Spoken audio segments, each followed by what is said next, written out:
morning, everyone, and welcome to Soul Granny Soul for Sunday requests. We had a request to turn an apron into a grocery bag storage tote.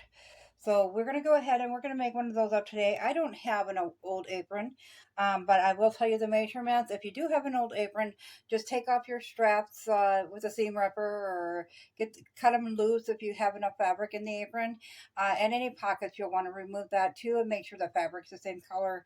For something such as a grocery bag storage tote, you won't necessarily need to make sure it's the same color because they are just going to get used and abused and probably be stored in a pantry or closet. So nobody's going to see that probably but you. But your fabric should want to be 18 inches wide up to 21 inches long, depending on how long you want your grocery bag holder to be. I have scoured the internet and I see them ranging anywhere from 18 to 22 inches long. You could make it longer than that or shorter than that, whatever fits your needs. You'll also need some elastic. It doesn't matter which size, whichever side you want to use. If you want to ruffle on the top, you would use your smaller elastic. You could go big if you wanted to. Of course, you'll need your scissors or cutting mat and rotary cutter. So it all depends on whatever you're working with, something to cut with. So we will go ahead and get started. I have a couple different fabrics here, fat quarters. I have several of these, so I thought, well, I'll use up one of these. So I'll probably go ahead and start with that green and blue plaid there. And I am just going to use the 1/4 inch elastic. We are going to take our fabric and make sure it is 18 wide. So on your elastic, if you're using 18 wide, you want it to be about 5-inch elastic. You know, you could go bigger, smaller, depending on what you have. But for sure, you want probably at least a good 5 inches. It makes the bags a little bit easier to get in and out. So now we have exactly 18 inches. Let's check the length on this. 10 to, so this is 18 by 20, so that's the size we'll be making. So I've seen a lot, and as you can see, it's faded and whatnot. These are just in my old pieces of fabric. So I'm not too concerned with it. It's going to hang in a pantry. So okay, so since I'm using a 1/4 inch elastic, I'm just going to go ahead and take about a 1/2 inch fold over there, and then a second time as well. And then we will pin that into place.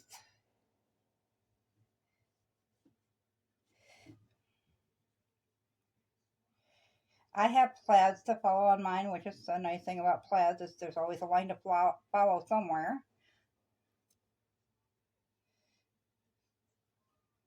So I'm just going to pin it every once in a while here, probably a few times each side.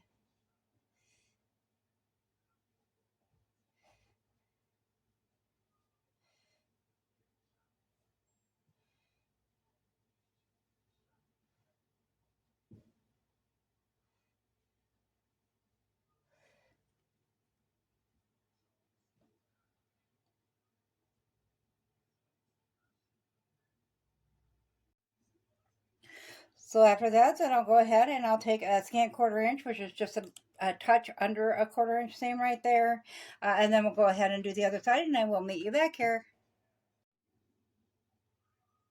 So as you can see on mine, I've got those two done, but on a usual, most people will use the length for theirs. I have a very short spot that I am working in my pantry.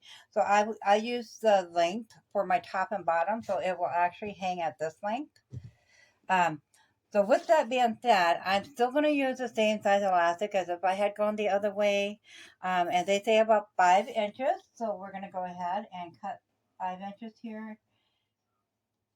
I'm going to make it 6 because with the gathering, it's going to gather quite a bit. So then you're going to take a pin and put it at one end. And this is so when you're feeding it through the fabric, it don't pull through. So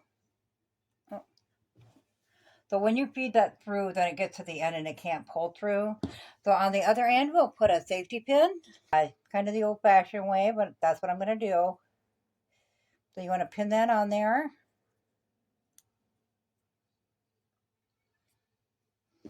and just put your, oh, make sure you get that tail in there.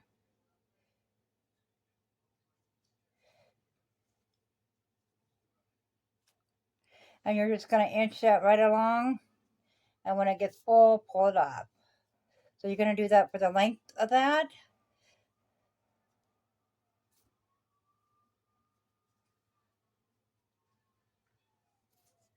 So we pinned that right there. So now I'm going to pull that out a little bit. I'm going to let that elastic slide in just a hair. And then I'm going to pin it back down so it can't go no further. So make sure that's held in place good. And then we'll just go ahead and we'll continue to feed that through.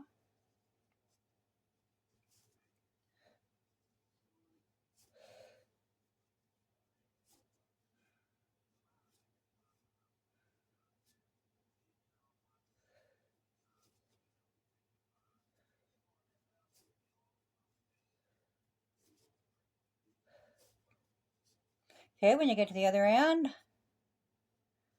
pull that pin out. And it does like to go up into that spiral, so make sure that you get all of that off there. And we'll pin this other end in place. So then when you go to the sewing machine, you're going to sew across there, and you're going to make sure you backstitch and do that a couple times to make sure that those hold into place. So we'll go ahead and get that done at the sewing machine, and then we will do that end the same exact way. Okay, so we have both ends sewn in. So when you get done sewing it, it's going to be like this. So you're going to want to even out your gathering on them at both ends. So then you're going to have a piece that looks like that. So you're going to take right sides together, so the wrong side of the fabric is going to face out. You're going to line up those ends. I always pull it up back just a little bit on there. Put those together, and you're going to pin that in place.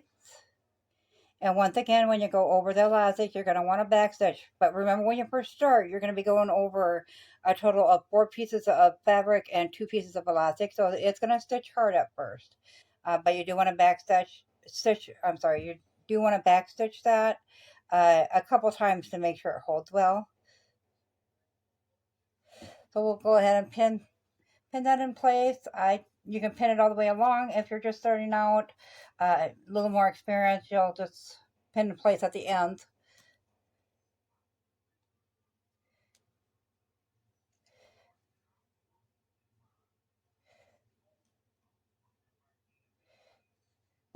Okay, so we'll go ahead and go to the sewing machine, and we'll take a 1/4 inch seam all the way along that. Okay, so we have that seam finished. Now, you can see a zigzag on mine. However, it calls, if you have a serger, you can serge that edge. However, if you have pinking shears, you can just trim the edge. I just went with a zigzag on mine along the edge because this fabric, as you can see, does like to unravel a lot. So I just did a zigzag. Most cottons will unravel at some point. So I just did a zigzag to hold that into place. Then I'll go along and I'll trim up the edges. You could always turn the seam back and do a top stitching on it. I didn't want to waste that much time on something that's just going to hold garbage bags. Then you're just going to turn it the right way.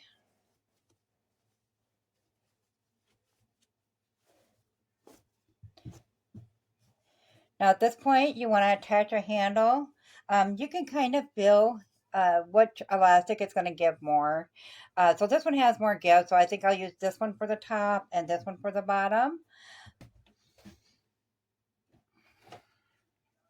So I have some fabric right here out of the scrap bin I'll use up because it looks real similar as far as color wise. So you want a piece that's, it depends on where you're hanging. You want to adjust to what your needs are.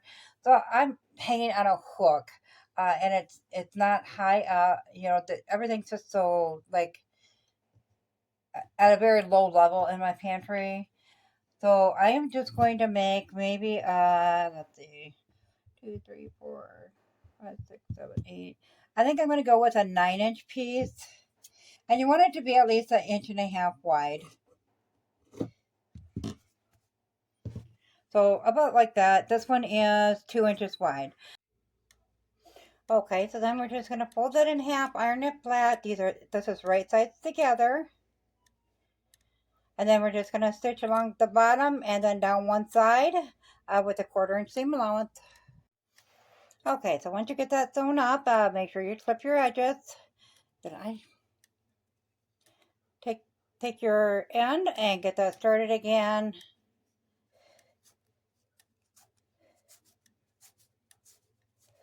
And then make sure you poke those tips out. Pull that through and we'll give that an iron flat, making sure to roll those seams to the edge. Okay, so once we have an iron flat, we're going to go ahead and we're going to put that on. So what you're going to do, this is going to be your back where the seam is at. So you're going to find the halfway mark here. And I just like to stick a pin in so I don't lose track of where it was.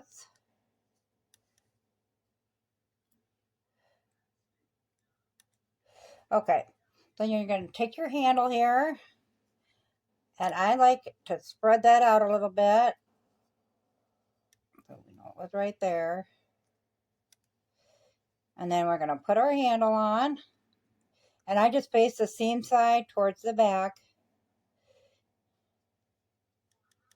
Pin that in place. And then you're going to do the same with this side. Spread that fabric out a little bit. Make sure your handle is going the right direction. Line that up. And pin that side in place. And then when you're going to go to the sewing machine and you're going to stitch that on, I like to stitch around in a square like that so it holds well. And you're going to do that for both sides, and I'll meet you back here. So our bag is ready to go here. I brought some plastic bags in. We're going to go ahead and we're going to fill this up. I did want to show you briefly how to sew that in with a square. You do want to separate that out when you're sewing to make sure you adhere quite well on that.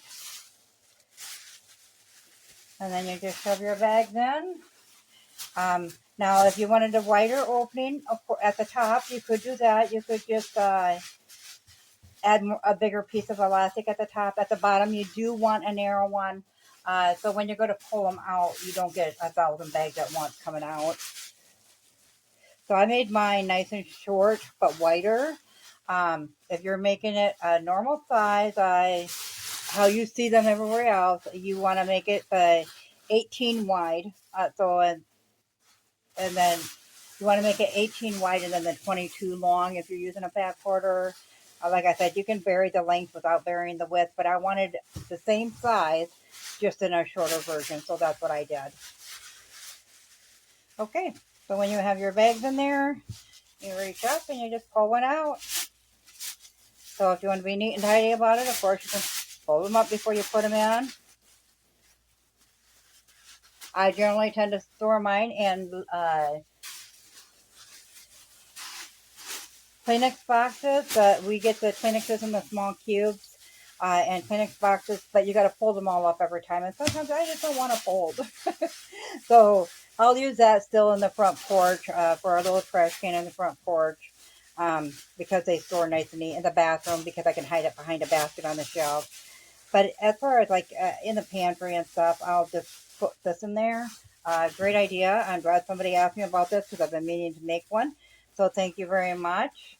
I hope you enjoyed this video. I hope you found it useful. Be sure to give it a big thumbs up if you did.